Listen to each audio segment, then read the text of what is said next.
Hello, friends. My name is Mike White, and I am privileged and honored today to be with Leland and Ruth Chandler. They're going to share with you some stories about their life. And Leland, they're really not stories. It's the truth, isn't it? Yes, it is. Leland likes to point out to me, and you'll see as he shares with you, the difference of stories and the truth, because the truth is what he has experienced in his life with him and his wife. We hope you'll enjoy it. Leland, let's start at the beginning with the beginning. Would you share with us a little bit about your youth, where you were born, where you were raised, and some of your origins? So how many were in your family? I had a brother and two sisters. And what did your dad do for an occupation? He was a farmer. And how was life? Was life a little tough back then? It was real tough. There wasn't any extra money. You couldn't buy anything because there wasn't any money. And we had to take eggs and cream to town to trade for groceries. What was your first job? My first job, I worked for another farmer, and I made a few dollars that way. Where did you start school and where did you go to high school? I went to, after I finished grade school, which was called Hickory Grove Grade School, I finished there in 8 years. Then I had to go into Table Grove to the high school. And my folks did have a car, and I drove, and I picked up 4 other students on the way to Table Grove High School. Do you remember what kind of car that was? It was a General Motors vehicle. You were pretty fortunate to be able to have that car and be the bus driver, right? Yes. At that time, you didn't have to have driver's license or... Really? No. Yeah, interesting. Not back then. Is there one memory when you were a young boy that really stands out about your life that influenced you as you became a young man? I guess the best thing was this friend of mine. We used to go coon hunting, trying to get some extra money. And that was when we was able to sell the skins and have a few dollars. That was important. And the other thing was we bought, at that time, you could buy tobacco in a sack for a nickel. And we bought tobacco, and we would meet and share a cigarette. Then one day, my dad caught me smoking, and he said to me, "Come on, we're going up to the house." And we went to the house, and he called my mother in, and he told me to sit down at the kitchen table, and he called my mother, and he said to her, "Leland wants to smoke. So any time that he wants to smoke, you sit down with him and let him smoke as much as he wants, because I don't want him to burn the barn down." And that was the end of my smoking. That's a great story.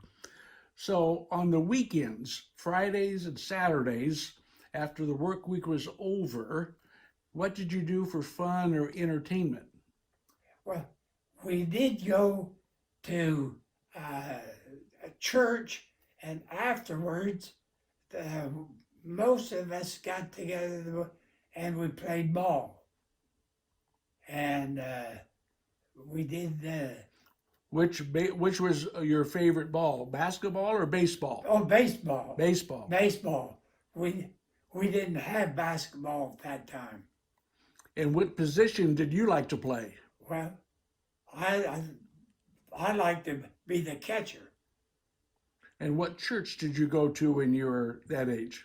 At that time, it was not known as a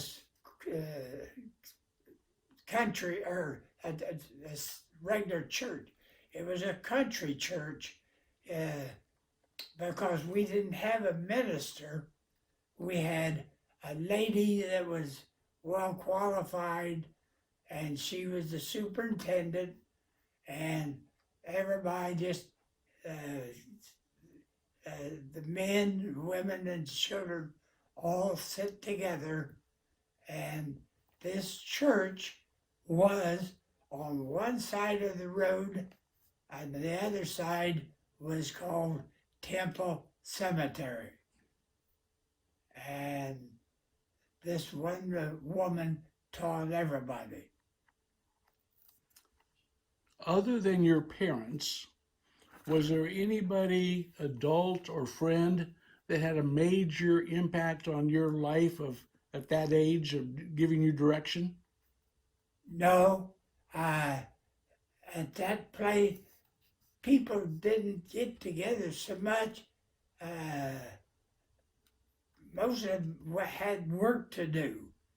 And even on Saturday, we worked a lot.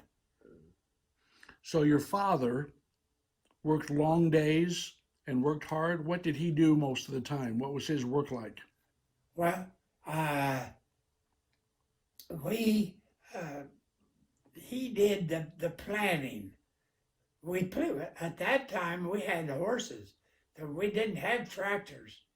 And then later on, we was able to get a tractor, and it was a two-bottom, what they called a two-bottom plow. And we plowed with that, and the odd thing about it was it burnt kerosene.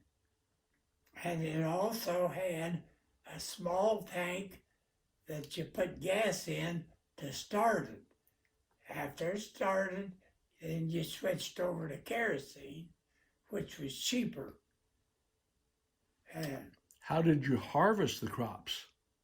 Okay, we harvest everything by horses. We like corn, we would shock corn, and we did the different farmers went together and they had a binder, and it made bundles, and we would shock those up, and then all the farmers went together and they bought a threshing machine and a tractor, and they took turns doing helping each other all the time. It sounds like your youth, your family, and the neighborhood you grew up in was a hard-working, everyday family and neighborhood, not money falling out of their pockets, but just enough to get by. Is that an accurate statement? That's correct, because we did not have electricity, and we didn't have gravel roads. We had dirt roads. Is there one holiday or event of your youth that is the most fun memory that you would have, or activity that you would do, other than hunting coons? My folks were definitely set Christmas aside, and we just had my mother, her mother was still alive, and so she was come out to our house and celebrated Christmas with us. But other than that, holidays like 4th of July, and they didn't mean anything because we normally worked. One other holiday that was important to you growing up was Easter.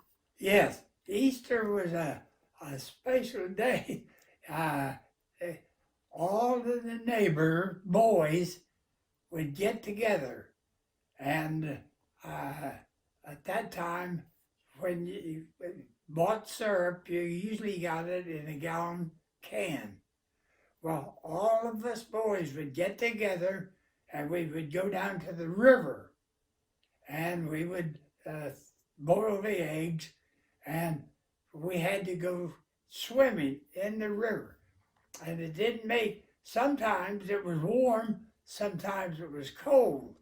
But if you didn't go in the river, you, the boys kind of shunned you off because everybody had to jump in that river one time. To show your manhood that you were tough enough to be among the group? Right, and that was Spoon River. That was the name of the river. And did you always make it in the water? Oh yes, yes. I never hesitated, and one time we left the lid on this gallon can hanging on the fire, and it got too hot, and it blew that lid off and blew the eggs out. I lived on a farm at Table Grove, Illinois, and that was in 1941 when a friend of mine joined the service, and he came back and he had all warm clothes and everything like that, and we were poor people.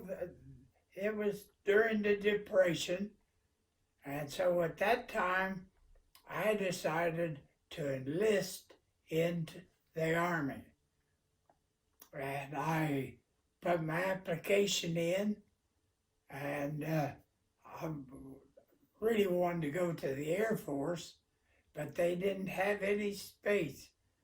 So they did have a spot in the Army. I was only 18 years old, and at that time you had to be 21 to join. But if you were 18 and your folks approved that, you could join the Army. My mother signed my papers for me to be in the Army. So John DeMott had a big influence on your life, didn't he? Yes, he had enlisted, and when he came home to visit, things were so hard at that time. He had a nice heavy coat on, heavy boots, hat and gloves. He had everything that I didn't have. And a paycheck? Yes. And so that's what influenced me to enlist. So when you enlisted, you finally were sworn in and became a member of the military in about February of 1941. Is that right? And where was that at? That was in Chicago. And so after you were inducted, tell us what happened then. What was the next chapter of your life like? Then I was sworn in Chicago, and that same day, they gave me a handful of tickets, and they told me, you be on that train tonight at 11 o'clock, and that train's name was Challenger. And they give me the tickets. They said, that is your meal tickets and everything, because you're going to California. And that's my first knowledge that I was going to. And we did go on the train, and the odd part was that when we got close to Kansas, the conductor come through, and he said, if anybody has anything alcohol, don't bring it out, because the entire state of Kansas is dry. And he said, you'll just be in trouble. Then the train went on, and we stopped at California. So Leland, when you got to California, did you go to boot camp? No, there wasn't any boot camp. When we got off the train, there was a sergeant, and he told us to come with him, and we went down, and we got on a boat, and he said, we're going out to Army base. It's Angel Island, and it was out in the water. We went past Alcatraz, and we stopped at Alcatraz. Nobody got off, but they had supplies for Alcatraz. Then we went on to Angel Island, and they put us in barracks there. And they told us then the next day to come out, and they give us uniforms. They outfitted us with uniforms and everything. And the sergeant in charge told us to watch that bulletin board every day. And we did watch it. They was bringing more soldiers in, more individuals in. And we watched that bulletin board, and one day our names all appeared. And so, as a dry run, they had us all march down to the parade field. And they said, okay, that was satisfactory. Then about 2 days later, they told us to pack our gear. And we went down. They moved us from there, Angel Island, to a big ship. And that big ship, was waiting. The reason they kept us at Angel Island was they wanted 2,000 servicemen on that ship. And after they told us, you're going to the Philippines. Did you know what the Philippines were or where? No. Had you ever heard of them before? No. What was the ship like? What was your bunk like? Well, they were, the bunks were 3 high. Did you get seasick? I did. I got seasick for about 5 days, and I didn't eat. Then I would survive that. Then I was hungry. How tall and what did you weigh when you went in the military? Oh, I must have been about 5'10" and weighed about 150 pounds. And so on the way there, how long did it take and what did you do to pass the time? We just waited. They told us just there was one small area up on the deck, and that we could go up there and stand and look. And we did not know it at the time, but there was 4 guns on the other end of the ship, and they we were never allowed over that way at all. So you traveled on the ship from California to the Philippines. Yes, Where did you dock then at the Philippines? we docked there in April. In April. On what part of the island and how did you end up in Corregidor? Okay, as we got off the boat, there was a sergeant there, and he told us, he said, you're going to a certain place, a certain battery, because that's what they had on Corregidor. They didn't have companies like the military, the Marine, the infantry. They had batteries. And they told me that I was going to a battery. And what unit? So what was the unit I you was were? going to H Battery on the 60th Coast Artillery. So the island of the Philippines, one of the main islands, at the entrance of Manila, Yes, is a big giant rock yes, that they call Corregidor. yes. And what was it like when you first arrived there? What was your impressions? And then what did you do for the next 5 months? Well, when we first got off the boat, that sergeant told us, as he assigned us, he said, we're going to be at war with Japan.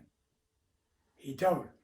And so when we were assigned to H Battery, that was an anti-aircraft gun. And we learned that gun. We trained on it, and we was alert all the time. And then on the November the 28th, which would be Thanksgiving Day at that time, we're there. The general alarm rang, and we went to battle positions. The Philippines went to battle positions, Guam went to battle positions, and Wake Island went to battle positions, and Hawaii said, we're not going to battle positions because they're not going to attack us. On Corregidor, it was mostly all enlisted men. There was very few officers. So the enlisted men, they run the radios. And so we knew everything. Even the top secret things that come across, they would get it, but then they would tell us too, because there wasn't no telephones, there wasn't nobody to talk. But we knew that we knew when the Japanese left. We were on alert, and they said the Japanese submarines are ahead, and we thought that they were going to attack us. And they didn't attack us in the Philippines, and they went right on, they kept on, and we was watching to see what happened, and on December the 7th, the ships, Japanese ships, were 400 miles from Hawaii. And then they attacked Hawaii, And I say this and uh, because I think it's kind of bad, they caught the American general and the American admiral on the golf course that Monday morning playing golf. Sunday morning. Or Sunday morning. And they come in, and a few of the ships, the smaller ones, didn't wait for orders. They did pull out. But the big ship like the Arizona, the crew wasn't there. And So when did you first hear about, what were you doing, and when did you first hear about the attack on Pearl Harbor? we heard about it the same day because our radios, we heard it on the radios. Leland, let's talk for a moment about what did you do, specifically what was your job with the anti-aircraft gun? All right, well, before the war, before we had set the guns up and we had metal powder kegs from the big guns, and we filled them full of sand, and we made parapet around our gun to protect us. And we had what they called a height finder and a director. The height finder would tell them how high that airplane was, and the director would tell them where it was. And they fed that down by cable to our 3-inch anti-aircraft gun. And we had a fella, he sat there with the crank, and he either elevated the gun or moved it in whatever position that the height finder and director was telling us. And what did you do? well, I was a sergeant on the, and I got promotions early over there, and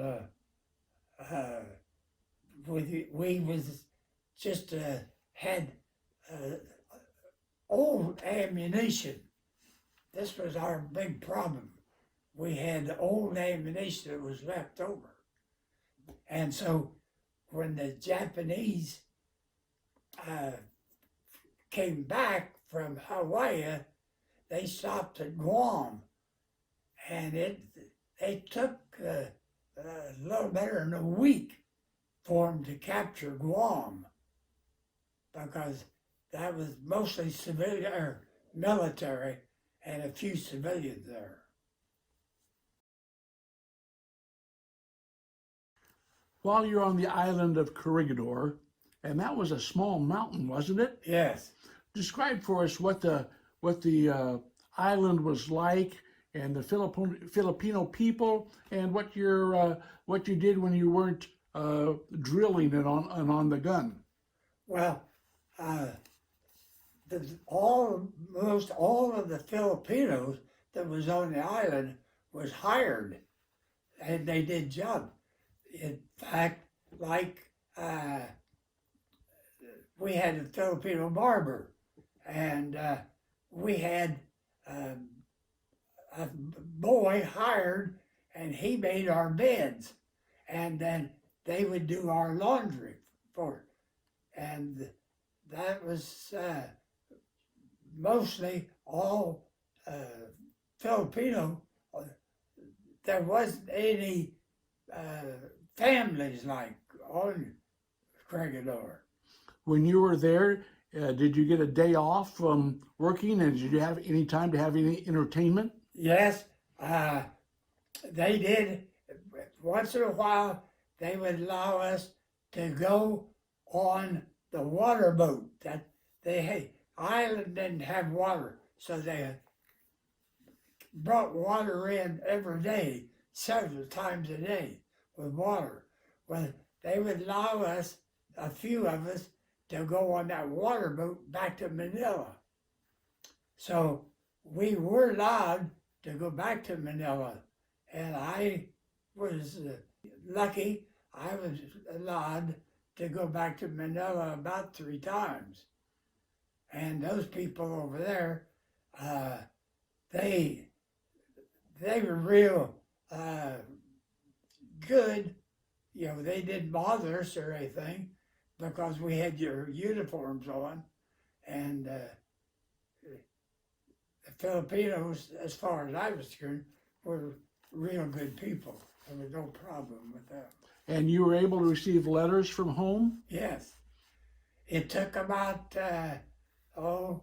30 days at least. Everything was airmail because they didn't have any boats going back and forth, but they did have airmail. And so how was two things, the weather and food? The weather was outstanding because when I enlisted, it was so cold, I was glad that's what partly they had, because they did ask me where I wanted to go. And I said, where's warm? And they said, that's the Philippines. And they said it was warm the year round. And it was. And the food was most, if you got any meat, it was beef, but most of it was rice. And they had a lot of different things made out of coconut. So you've been in the Philippines for several months. Yes, You were told a war was coming, yes, and all of a sudden it arrives. it did. What was that day like? What was your first day of battle like? Well, we were so scared, surprised, and we didn't know what was going to happen. We just didn't know. And did airplanes attack your site, or was it bombing first? It was they bombed us first because they didn't shell us for a long time. So several weeks went by of bombing. Yes. And what did you do? How did you protect yourself? Where did you go when the bombing would start? Well, we would just get down by our gun, and we just stayed with the gun. We would fire the gun at the aircraft till we knew it was going to go off, and then we would get down and just stay with the gun. So you had several weeks of bombing. Yes. And then did you know what was going to happen next after the bombing would happen? Well, yes, we knew what they were doing on Bataan, because MacArthur's messed up something fierce.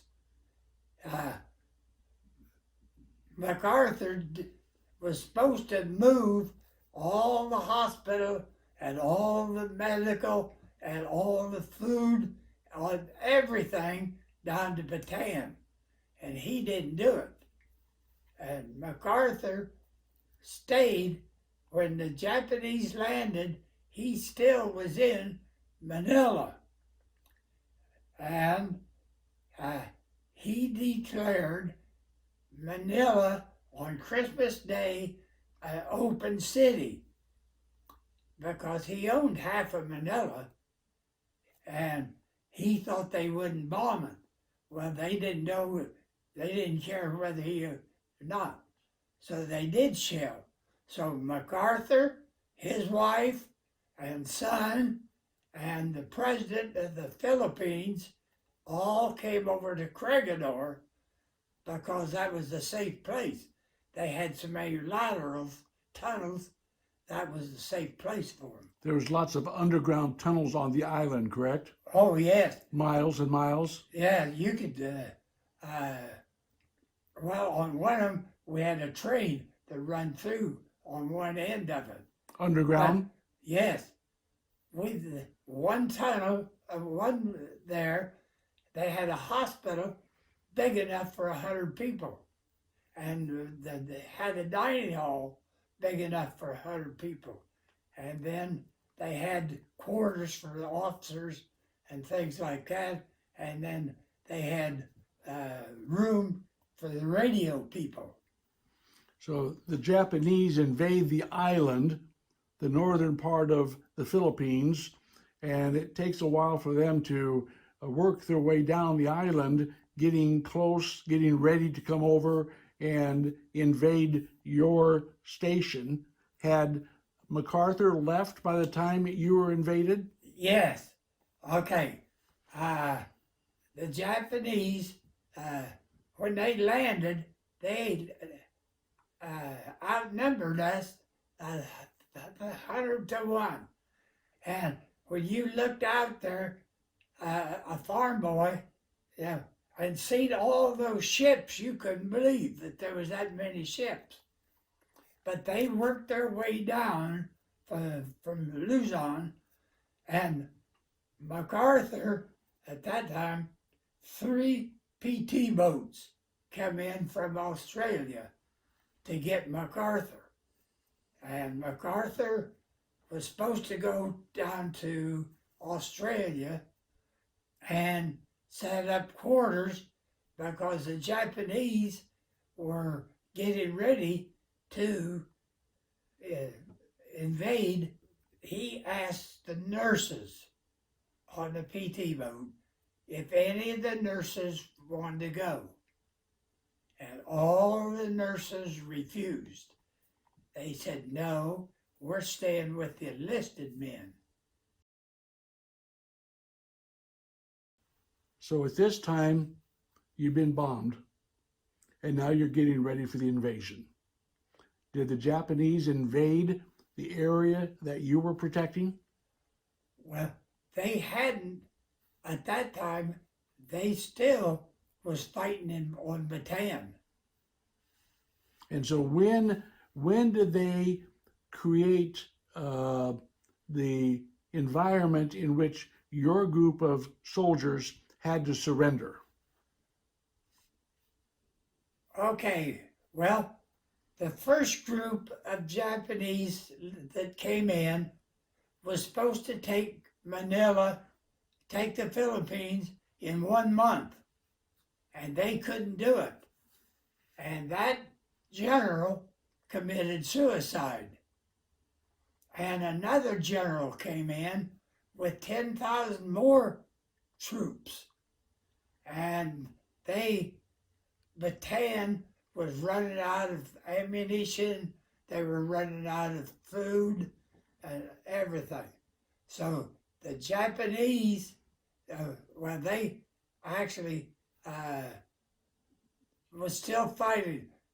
On Corregidor, we had big seacoast guns that faced out to sea.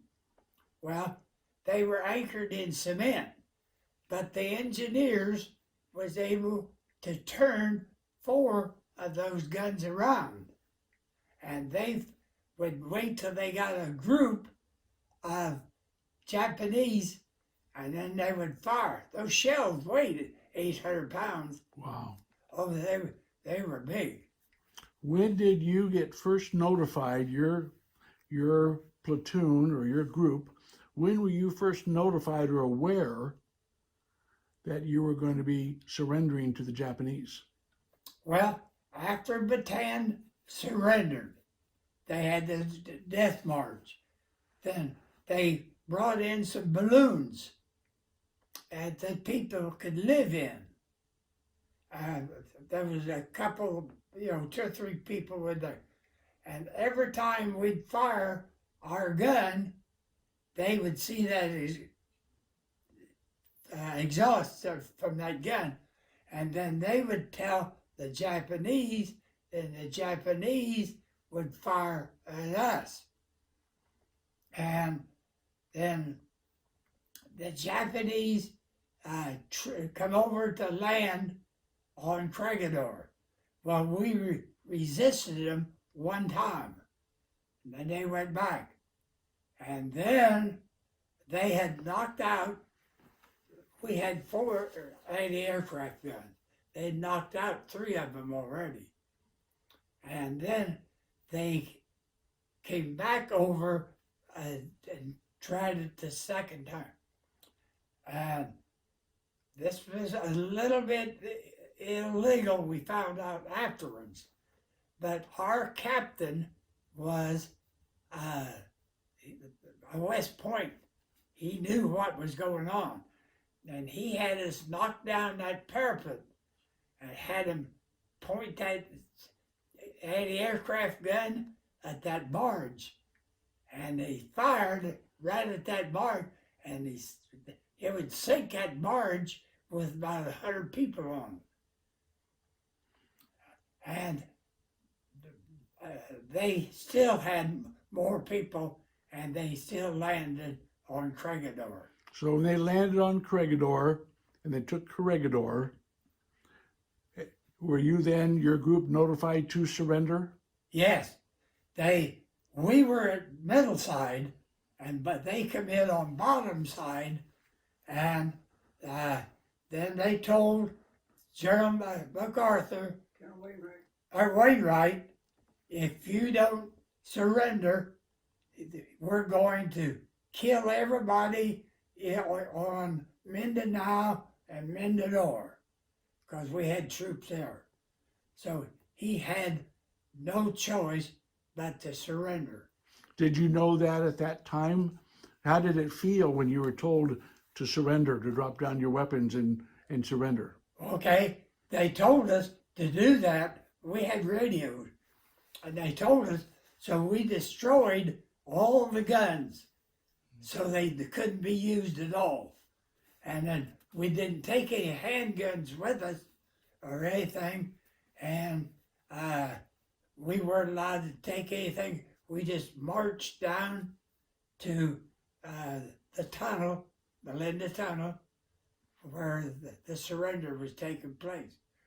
And then they had a big area called 92nd Garage. It was right on the river front. And that's where they put us all, everybody. When we surrendered, okay, all the nurses that had been on Manila and Cavite, which was a Navy base, and Bataan and Corregidor, they had all the nurses. They lined all of us up in a line, and they lined all those nurses up in a line. And we were not very far from them. And then they made us watch, and they raped all those nurses. And they did things to those nurses that you can't believe. And then nobody ever talked about it until about 5 years later. Wasn't 5 years, about 4 years, because they would ask us to make speeches, and we started telling about the nurses. And they said no, they didn't know that. Then they went to Washington, they found out that what we said was true. And has that been publicized or Yes, revealed? it has, and they, what was it, about 5 years ago, 2 years ago, they put a new statue. Oh, no, I thought you were going to tell when the last one died. Oh, That was 2 years ago. Then the last one that was on Corregidor died Christmas 2 years ago. The nurse? But they recognized the fact that those nurses were abused. And they did put a statue of the nurse up at They were heroes? yeah. And has that been was that a hard memory for you to see and live with for decades? It still is, because you can ask her. Every time I see it, if I have to go to the hospital and see a nurse, I pay high respect for her. And sometimes I tell them they ask, and sometimes I tell them. How important that was to you, the sacrifice that they made and Yes, the torture they received. they stayed with us, and then they got treated like that. And So following that march for you as a prisoner, having to watch that, right. you had a different march that you went on to, a different direction. What boulevard was that, and where did We you end went up? down Dewey Boulevard. Okay, they marched us down there, and they, if, again, if you fell down, you know, it didn't make it, they just shot you right there. But the thing that was the worst was if we come up on a Filipino girl that was pregnant, they took the bayonet and run right through that baby and that mother. And they said, there isn't going to be any American boys here.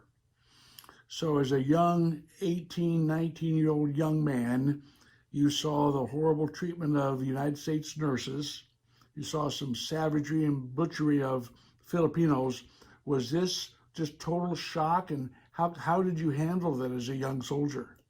Well, after a while, we just accepted it, and we couldn't speak English, and that was the hard part. Because if you spoke English, what happened? Oh, they cut out your tongue. They didn't make no bones about it. They either cut out your tongue or cut your head off. So they march you toward a camp. It ends up taking you on a big ship. Yeah, they marched us to this camp, and we stayed about 3 or 4 days, and then they lined us up, and then they took the most healthy and the biggest ones out, separated. And then they took us to a second camp, and they did the same thing there. And then they took us to the third camp, and that's where they were waiting to get enough people to put on that ship to go to Japan.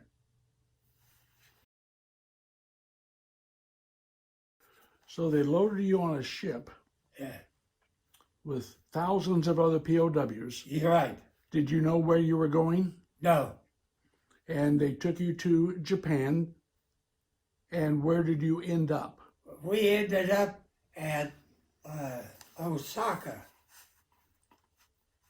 And then where did you go from Osaka as far as where you stayed We as a stayed prisoner right there. in Osaka? Yodagawa Steel Mill was at Osaka. And so your new home as a prisoner was inside a steel mill? Yes. What was that like? Well, they, out of these heavy, bigger ones, they selected 400 of us, and then we were all Americans. And they put us in that steel mill. And they divided us up, and we worked 12-hour shifts. So you weren't prisoners and captive, you were slave labor, Yes, and you worked 12-hour shifts, how many days a week? every day.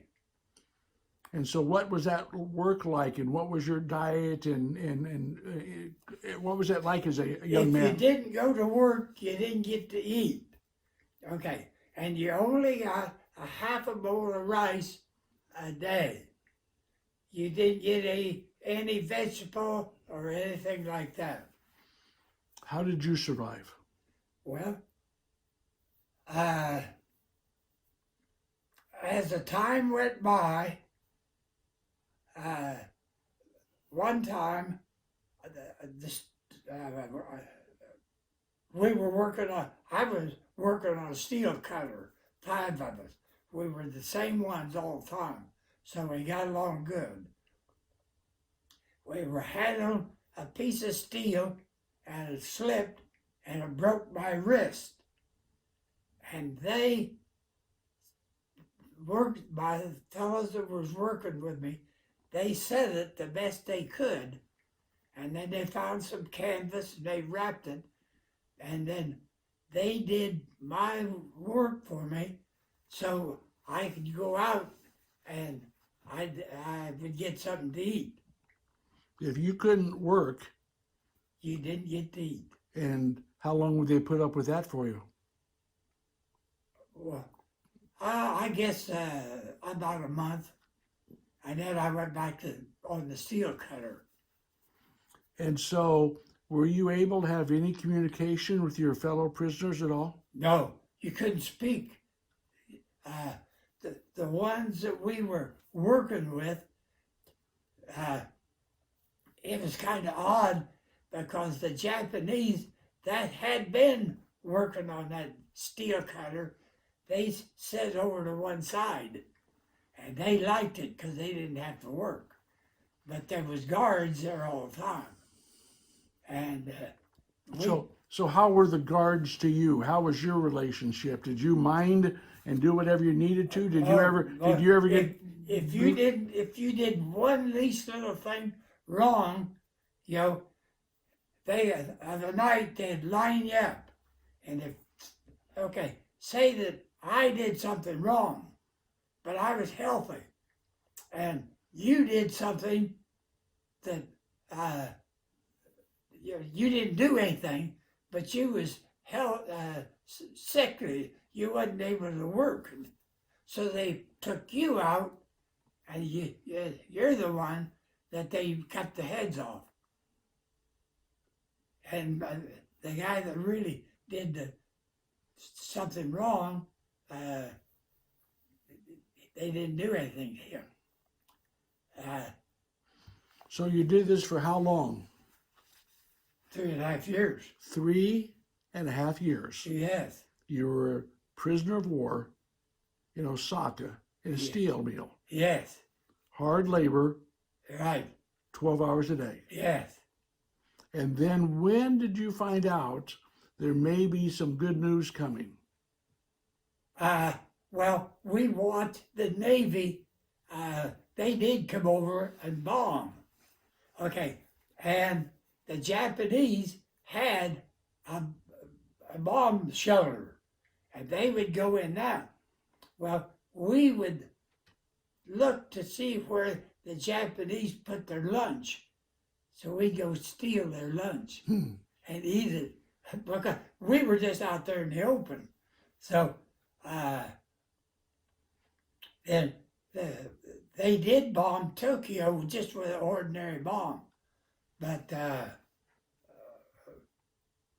then as this time went on, we could they had a radio, and the Japanese wanted to hear that thing. But one of my best experiences in that prison camp, we slept on the floor, had a grass mat like that. We slept on that in the prison camp. And our shift was off, and I was laying there, and something woke me up, and I thought it was the guard telling me it was time to go to work. But there was a voice told me, it said, "You will live through this. You will get out of this prison camp."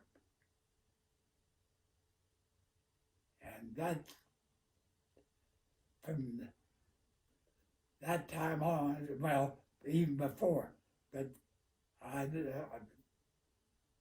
knew that they said one of the. Was that the voice of the Holy Spirit of God talking to you? Yes. And I'll say one more thing, since we're telling it. My dad was in World War I. My grandmother sent him a small Bible, and he carried that in World War I. When he came back, he gave it back to my grandmother. And when I went over in the Philippines, my grandmother sent me that Bible, and I carried it. Well, when the Japanese made us all strip down, I had shorts, had elastic. I put that in behind that elastic. It was a small hand Bible, and they didn't know I had it. And even if they had, they couldn't read it anyway. But I had that Bible, and in that prison camp, I would look at it every chance I got. And then one day, somebody stole it. You know who stole it? No, but somebody stole it. And then, just before we surrendered, or they surrendered, that Bible come back. I come back, and that Bible was laying there on my bed. Do you think that the person took it later, brought back and put it there? Yeah, I think so. I think they did. And I carried that Bible. Then, the strange part is, I carried that Bible all the way back to the United States. And my son went to Korea. And I sent him the Bible. Then when he came back, I told him, I said, I want that Bible back. He said, no, you don't get it back. He said, I'm going to keep that.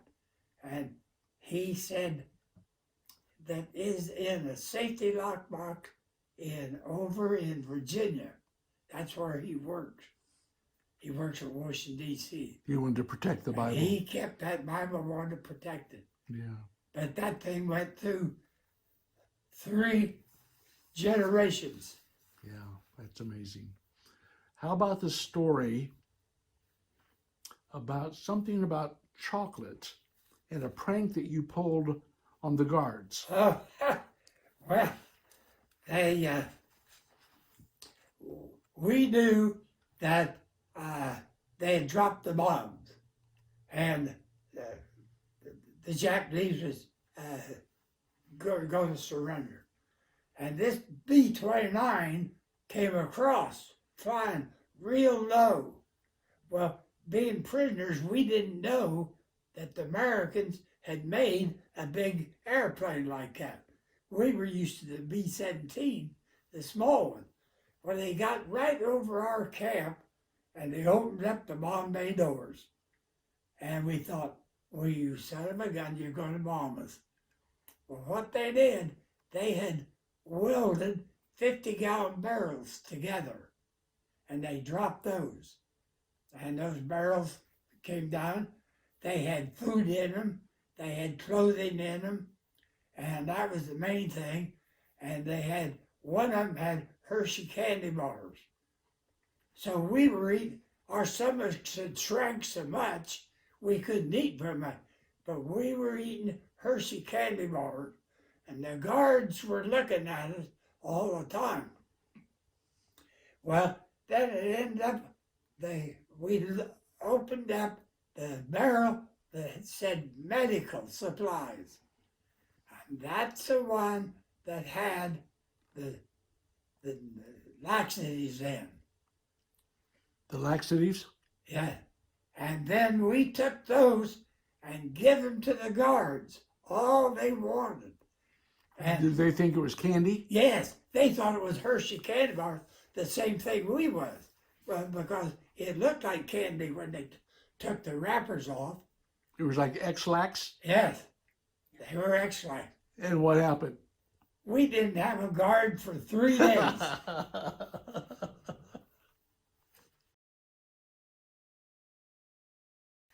So the war comes to a conclusion.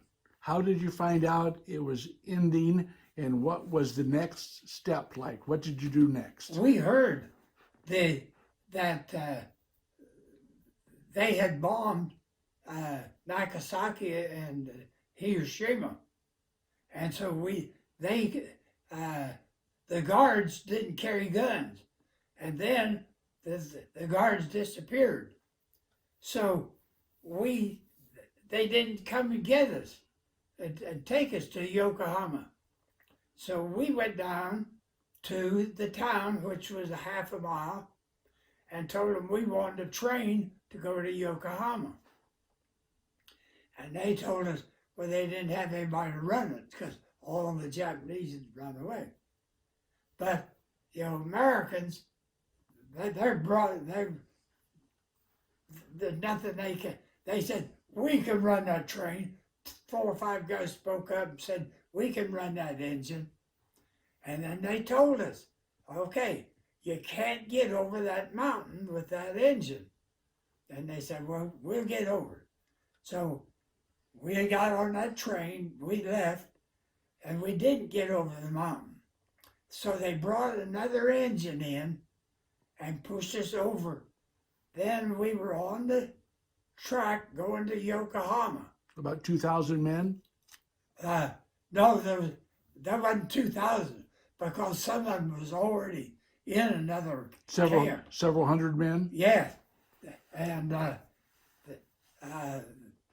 they had English prisoners and different ones, but we were going into Yokohama, and the fellows that was running the engine couldn't read the signs, and we hit that retaining wall, and those coaches were made out of wood, and they all collapsed. It was a mess. And when we dug ourselves out, there wasn't nobody broke, you know, no legs. We all got out. And when we got out of that, the first thing that we seen was the First Cavalry Band playing California, Here We Come. That was the first thing we seen. So how long did it take you from there to get to California? Okay, then they took us to the Philippines because that was a better place to load out. And they put us on a destroyer. And that overloaded that destroyer because they only had such a crew. But they put a couple hundred of us on that destroyer. And we ran out of food about 2 days from Hawaii. So the captain on that destroyer said, okay, I forget what they call it, full blast or full something. Blank speed. Yeah, it was top speed all the way to Hawaii. And then we went into Hawaii, and they started loading, they let us off, and I'll have to back up just a way. Is that all right? Okay. When they took us down to the Philippines. Okay. There was the Red Cross was there, and another group, and they knew they give us $50 apiece. Okay. Because you're prisoners of war. Yes. It's just as a temporary thing if we wanted to, I guess if we wanted to, if somebody smoked or something like that. And that was one good thing. They left the dining hall open 24 hours a day because our stomachs sank. Well, What did you weigh at that time? 85 pounds. 85 pounds. I weighed 190 going in. Well, then the Red Cross was there, and they knew we got that money, and they offered us to come up to their quarters if we'd pay them. Then on the ship coming back, they brought back about 20 of them because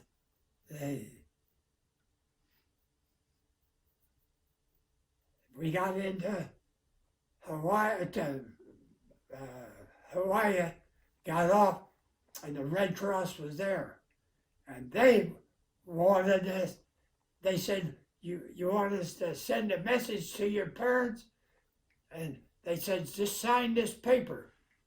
Well, that paper was to take $50 out of our first paycheck. Now that is what's, I have a hard time on the Red Cross, because they were in the Philippines, they sent a telegram to my parents saying that I was back in American hands.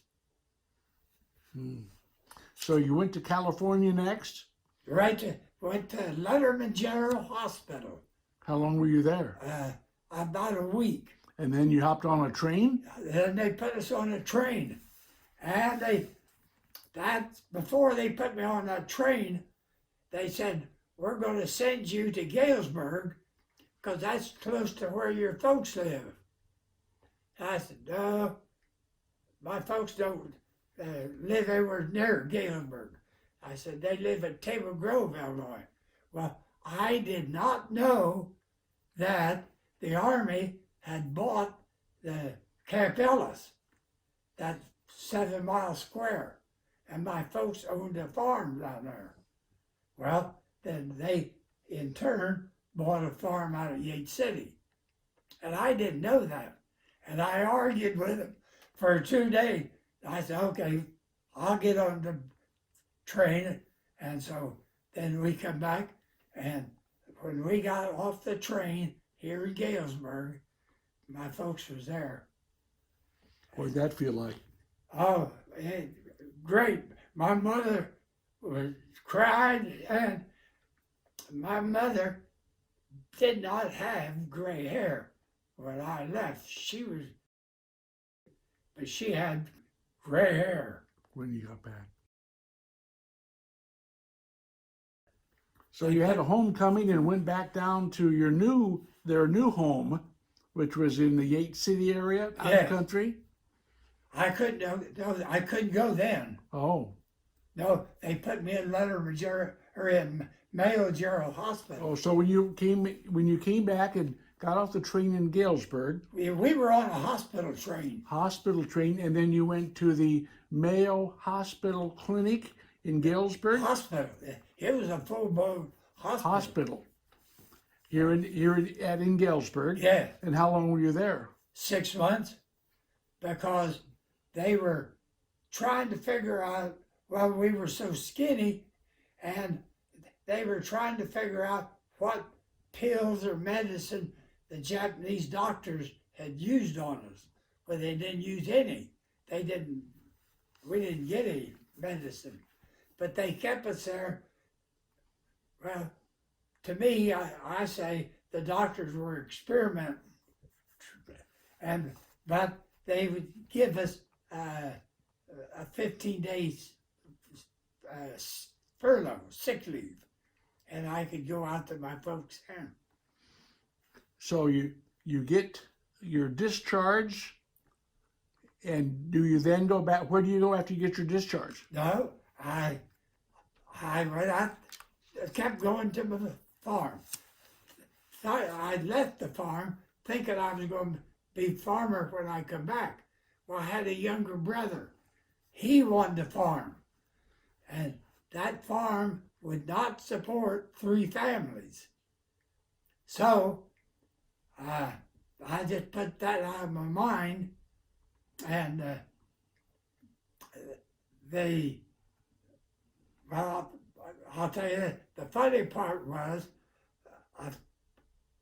my first cousin had a car, and he couldn't get gas and tires for it. He had it jacked up. So I bought it off of him. And it needed tires. So I went down to Galesburg, to the ration board. I didn't know that you had to do all this stuff. And I went in and I told that lady I'd like to get tires for ration board. And she said, well, all those people are waiting for them too, so you have to wait. So I went back out to Mayo General Hospital and asked to see the colonel out there. And he said, they wouldn't give you the tires? And I said, no. He said, wait just a minute. And he scribbled off something, and then he said, I said, where I was going, he said, well, your mom will need some sugar, and he wrote a bunch of things. I went back out there to where that woman was, and I said, I want some tires. And she said, I told you could, I give her that slip. And she said, 5 tires, because that colonel said that I needed a spare. And she said, those people have been waiting for 2 or 3 weeks for a tire. I said, I don't worry about those people. I said, so I got the tires, got them on and everything, and then I went out to my folks, and I stopped at the grocery store before I went out to my folks, because I knew where I'd been there before. And I told them, I said, I want some sugar. And they said, how much? I said, oh, I'll just take 100 pounds. They said, oh, you can't have it. I said, oh, what does this slip say? And I got that 100 pounds of sugar, and I took it out to my mother and everything. She think it was like Christmas Day? Yeah. And then, when I did come back, they gave me a convalescent sick leave again, and I went up to Moline to the air show, and there was all the fire trucks were lined up, and there was all the firemen laying there watching.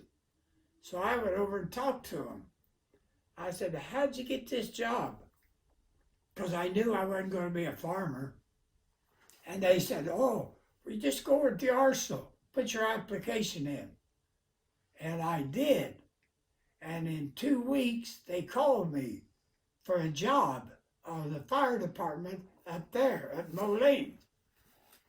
And so I went up and they said, where's your discharge?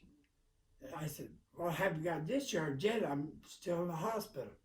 They said, well, we can't hire you without your discharge. I said, will you hold that discharge that job for a week? They said, we'll hold it for a month for you. I said, okay. I come back down, told the colonel what happened. He said, I can't return you to duty, but I can release you from the hospital. He said, you'll have to go with the Army to get your duty with. So I went to Rockford. They closed that day. Then I went to Chicago to that up there. And I walked in, had all my papers, and there was a tech sergeant sitting there. And he said, what do you want? I said, well, I'd like to get discharged. He said, the hell you would. He said, there's another 100,000 over there. And I just pushed that gate part, and I walked over to where that major was, and I told him, I said, I don't like that sergeant's attitude at all. And he looked at me kind of funny, and then I laid those papers down where I was a prisoner of war, and I said, I've got enough points. They were discharging my points at that time. And I said, I got enough points to do the whole thing. He called that sergeant over, and he took those papers, and he said, here, you take Sergeant Chandler's papers around. You get them all taken care of.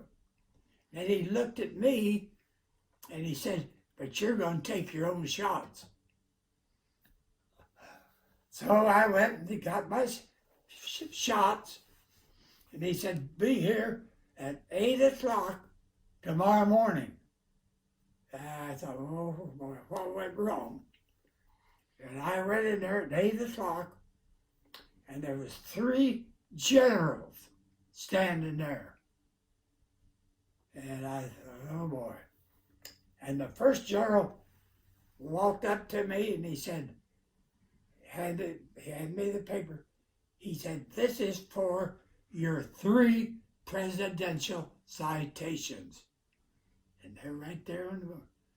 Then the next general walked up to me and he said, "This is for your 3 Purple Hearts," which I have. And then the third general walked up to me and said, "This is your discharge." So you got the job in Moline, and what happened then? I worked at the airport for hospital ships. And this was 1945 or 46? 45 or 46. Yep. I don't know. Yeah. About Yeah. that, yeah.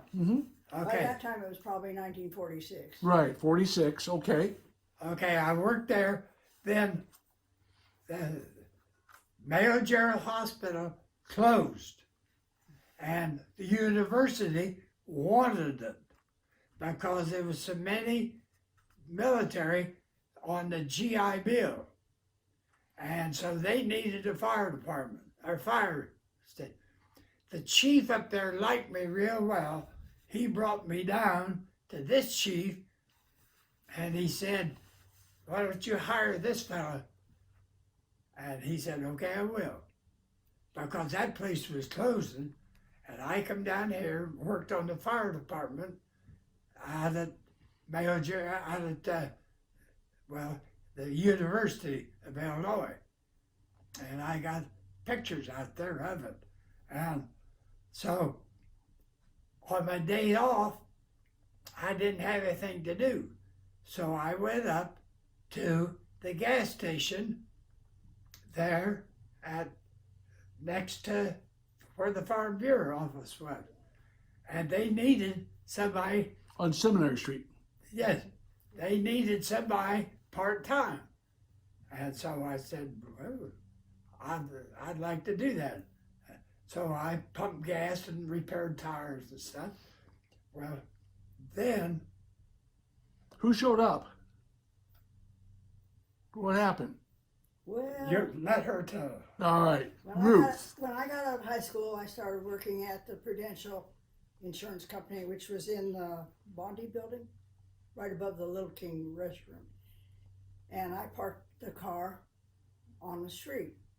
And one day my dad said, "Ruth," when he says Ruth, you pay attention. He said, "Ruth, where do you park?" And I said, "Well, I'm wherever on the street." He said, "Ruth, we are members of the Farm Bureau. They have a perfectly good parking lot. Park there." So I said, "Okay, Daddy, I'll do that." It was about a block away. And so then he said, "Ruth, where do you get your gas?" I said, "Well, at the Standard Station on the corner at Main Street." He said, "Ruth, we are members of the Farm Bureau. They have a perfectly good gas station. Get your gas there." I said, "Okay, Daddy, I can do that." Well, about that time, the car got a leak in the gas tank. And I would fill up about 2 gallons of gas every night. And that would get me back home, back to work again the next morning before it leaked out. Until Dad could get the thing repaired, which had to wait 2 weeks. And during that time, he came out, he pumped the gas, he'd wash off the windshield, he'd check the oil. He meaning He'd do this the fella window here? again while we were talking through the window. The guy talking through the window was who? This one. That one, okay. He told me his name was Lee, and so this went on. And Could you tell he kind of liked taking care of your vehicle? I said a couple times, I said, "Well, I don't really think it needs oil." But he checked it anyway. What But was, it gave what us was a chance happening, to talk. Leland? What were you doing? Huh? Talking a lot. And our kids, he told them all the time that I chased him around those gas pumps until he would go out with me. Is that true? Is that the truth, Leland? Well, they thought it was true until about 10 years ago, and they finally decided, well, I really wouldn't have done that. So, Leland, when did you decide you should ask her out? Well, I guess about the 3rd or 4th time I seen her. It took that long, huh?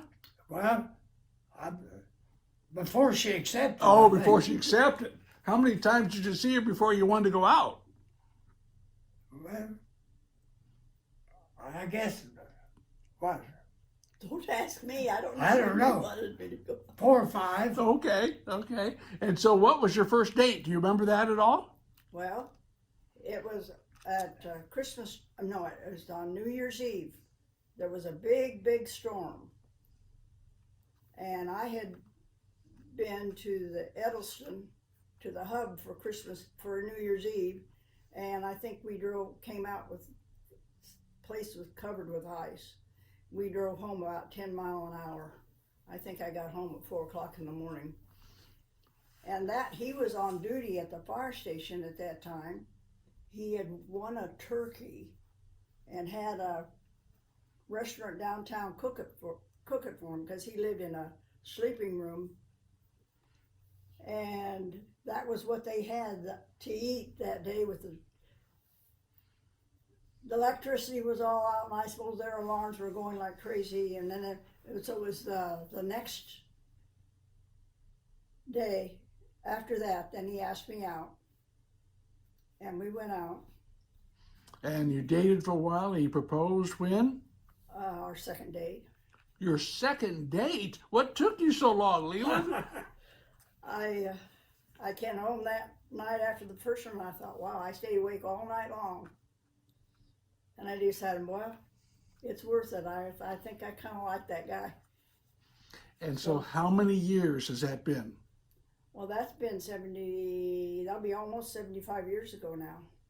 Because we set the date, we had met in December, this was in January, and we set it for the first Saturday in December that year.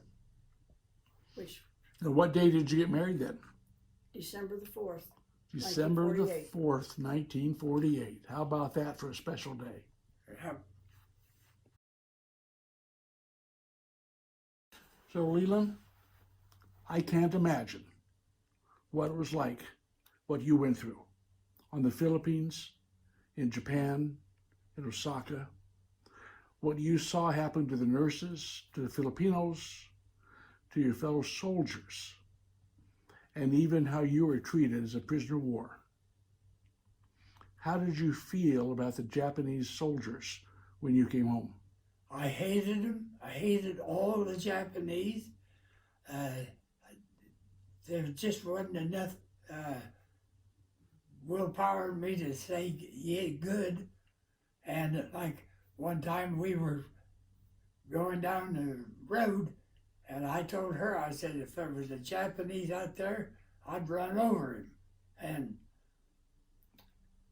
then we went to church all the time. And the minister always said, well, forgive people and overlook that, so have friendship. And it took me, I guess, about 4 years. And then one Sunday, the minister said about forgiving people. And I got up in the middle of church, and I said then, I forgive the Japanese people. It's over with. I don't want anything more to do with it. It's just done. I forgive them. And I did forgive them. How did you feel then? I felt better because I think the good Lord had to be guiding me, and I felt better. I didn't. Were you able to forgive them because of the scripture about Jesus telling us to forgive 7 times 7 and turn the other cheek? Did that influence your attitude? No, that part didn't. It just the actual belief that the good Lord was speaking especially to me. And So you've had the amazing experiences of hearing God's voice talk to you throughout your life. Yes, I have. Yeah, yeah. When I was in prison camp, I did, and I don't hesitate to tell people that happened, and I don't want to argue politics, but I don't want them to tell me that couldn't happen, because it can. 5 or 6 years ago, you and other prisoners of war were invited to go back to Japan, and you were able to take your wife with you. Yes. What was that like? The Japanese people had gone way out to make everything 100% good. And when we arrived over there, we did go to, well, they had everything good when there. When we arrived, they had people that took us around to different places, and they asked me if I wanted to go to see the place where I worked, and we did. And we went to 2 universities, and they did not have one statement about World War II in there. They didn't know. Except for Hiroshima. And they asked her, they kept asking her, they didn't ask me so much, but they asked her, why did we bomb Japan? What'd you say, Ruth? Well, there was a thing called Pearl Harbor in 1941 where the Japanese started the war. Then they made prisoners of war of a number of people, including those on Corregidor, and in President Truman, in order to end the war,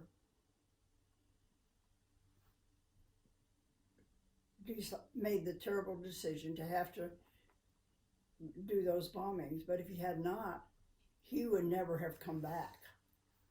Do you believe that also, Leland? If they hadn't dropped the bomb, you would have never survived? Yes, they had us in an enclosure, and they told us the first time the Americans land, if they land and they get to the soil, they're going to kill us all. And they did kill 200 that was in another camp. They were building a runway, and they killed 200 were there. So when you went back to Japan, this was after you'd had your moment of forgiveness in church, Yeah. that you had forgiven the Japanese. Was it a healing experience for you to go back and see a new generation of people? It was a strange feeling because everything that they had done to improve it had come from American money. Interesting. Very interesting. And that's the only thing that I thought was wrong. There was a sense of closure.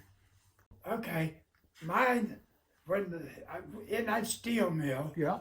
they give us a number, and my number was 385. And I put, when we lined up with Turkey, or in the Japanese, it was Sambiako Hachijiroko. Okay, then the next night, we lined up again, and I give them the same thing. And they come up and slap my face up and fierce. And I couldn't figure out why. And they did that in about 3 days before I learned what happened. If somebody died down the line, they were wanting to know how many people that was there. And if somebody, then I learned to cut my number down. So, You remembered that number all these years. yep. Well, I had to learn this on that steel mill. It was Itchy Son, Si Go Rokas, Itchy Hachi Kuju, Juits, Juni, Jusan. What did you just say? He was counting. I counted up to 12. So, Ruth, you got married, you found this handsome young veteran coming back home, and you decided to start a family. How was it being married to a veteran that was a former POW soldier? Well, I suppose we had many things like other married people. They told us that he would only live for 10 years. And here we are, 74 years later almost, 75 years since we met. And then they told him that if we'd never have children. Well, of course, first thing we have a daughter. They said, well, now you've had a daughter, you won't ever have any boys. You'll have, if you have any other children, they'll all be daughters. Well, 3 boys and 2 girls.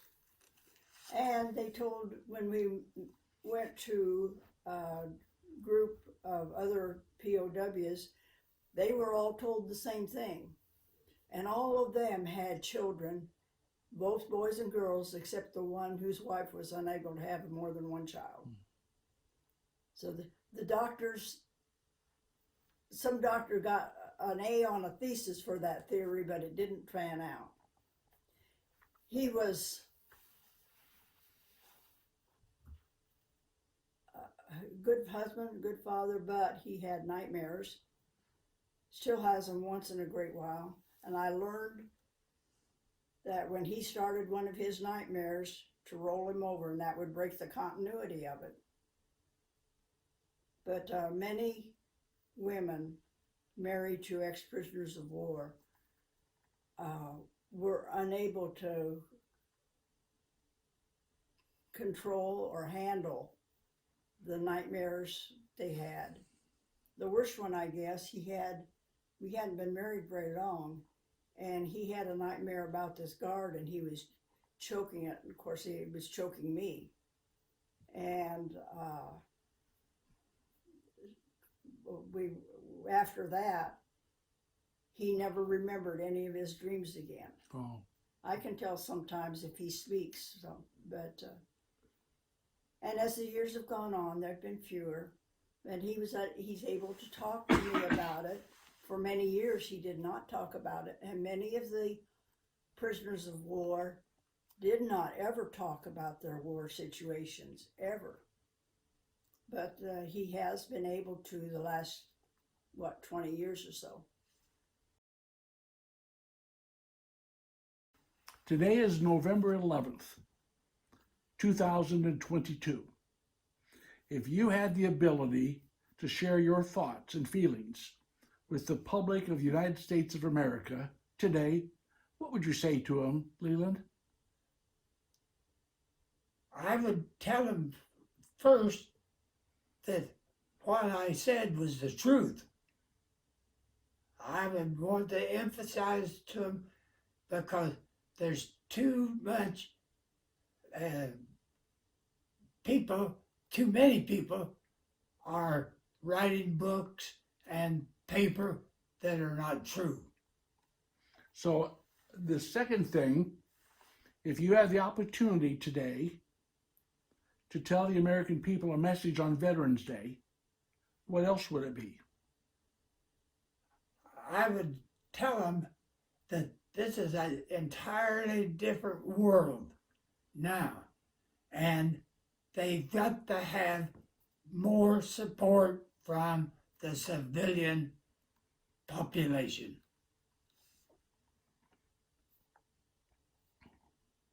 If you were going to tell Ruth a message after all these years, if you had a chance to tell her something that she should know or you want to say to her, what would you tell Ruth today?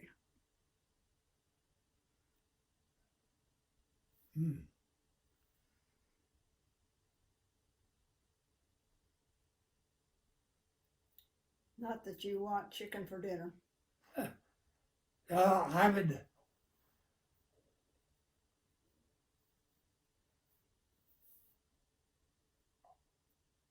I I don't really know what I would tell her, because we don't do anything or separately, and if we are going to do something, we usually talk it over before we do it. What's it feel like after seeing that girl a few years ago in the car cleaning her windshield? Could you ever imagine that girl would be your wife for 74 years?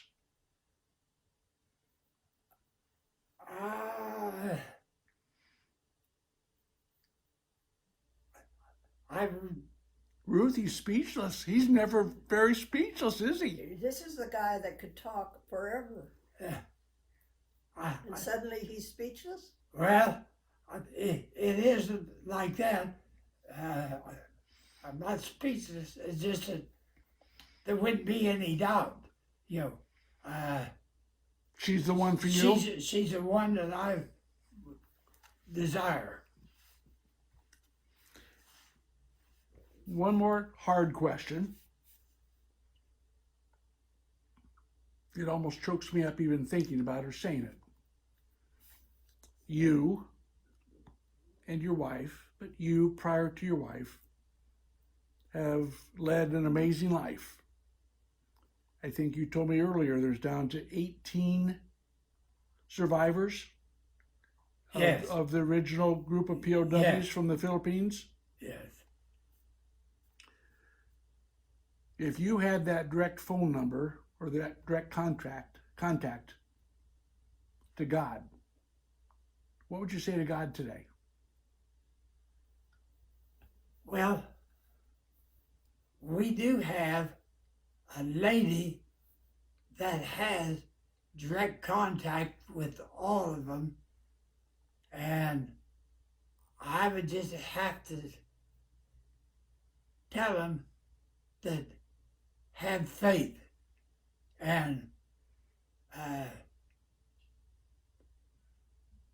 believe in the Lord, because He put us here. He's guiding us. It's just like as a joke, and people ask me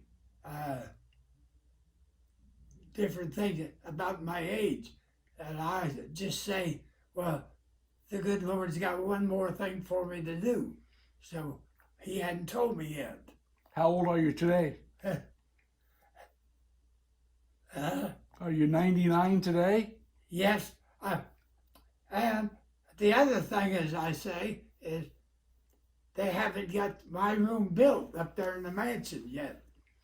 I spoke to six schools, high school, up at Salone, Iowa, and they did not have one item in their history books about the war. About World War II? Yes. Galesburg doesn't either. Leland, tell me about that time that they wanted you to go to Peoria. What happened? Well, we. They wanted you to speak? Pardon? They wanted you to speak? Yes. How long? Oh, well, when I got there, I asked them how long they wanted me to speak. They said everything. And so it did. It took an hour and 20 minutes for me to tell them everything. And a lot of them come up and said, we've never heard that before. And I told them about all the things that are locked up in the 100-year archives in Washington. And one thing that I'm sure that might ruffle a few feathers, but I told them about all the mistakes MacArthur made. And you had a different perspective than a journalist. You were there on the front line. Right. Now, I have about 20 books of different ones that wrote stories about it. And I buy that book just to see what they say. And all of those books, all but one, they say they're trying to make themselves look good. Now, the one that's good is written by two brothers, and it's called Saga of the Fortress. And I have it, I've got 2 copies. And that's the one is the most accurate. Yes, it is accurate, but these others are not accurate. Trying to make themselves look good. They did this or did that. Well, that's not true. And you talk about General MacArthur. What's your feeling toward General Wainwright? Gerald Wainwright, I think that he was a good general.